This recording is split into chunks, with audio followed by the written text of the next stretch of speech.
বুখারীর বর্ণনা ৮০ বছর বয়সে কুঠার দিয়ে লজ্জাস্থানের সামনের চামড়াটা কেটে নিজ হাতে নিজের সুন্নাতে খাতনা সেরেছে। এমনি এমনি আল্লাহর প্রিয় হন নাই। এত বরকতের ফ্যামিলি ওনার ফ্যামিলি যেখানে তাকিয়েছে ওইখানে বরকত, যেখানে পা লেগেছে ওইটা বরকত।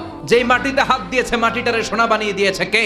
প্রতিদিন ১২০টা রহমত নাজিল হয় এই কাবা ঘরকে কেন্দ্র করে। সিত্তুন আলী তাইফিন, ৬০টা রহমত যারা খালি তাওয়াফ করে। এই তাওয়াফের ইবাদতটা ওই জায়গা ছাড়া পৃথিবীর কোথাও করা যায়? আর ৪০টা রহমত যারা কাবা ঘরে নামাজ পড়ে। ৪০ আর ৬০ ১০০, বাকি রইল কয়টা? বাকি ২০টা যারা তাওয়াফও করে না, সালাতও পড়ে না, খালি কাবা ঘরের দিকে তাকায় থাকে। রাজমিস্ত্রিগিরি যখন করতেছিলেন বানাতে বানাতে আর নাগাল পায় না, আল্লাহ বলে এই পাথরটার উপরে দাঁড়াও। উনি দাঁড়ালেন, এবার যতটুকু উপরে ওঠা লাগে পাথরটা অটোমেটিক্যালি উপরে উঠে যায়, যতটুকু নামা লাগে অটোমেটিক্যালি নিচে নেমে যায়। কোন পাথরে আপনি ইচ্ছা মতো লাথি মারলো এখানে পায়ের দাগ পড়বে। সাইয়েদনা ইব্রাহিম ওখানে দাঁড়ানোর সাথে সাথে উনার ফুটপ্রিন্ট পাথরের মধ্যে লেগে যায়। কাবা ঘরের পাশে গোটা বিশ্বের মানুষের কাছে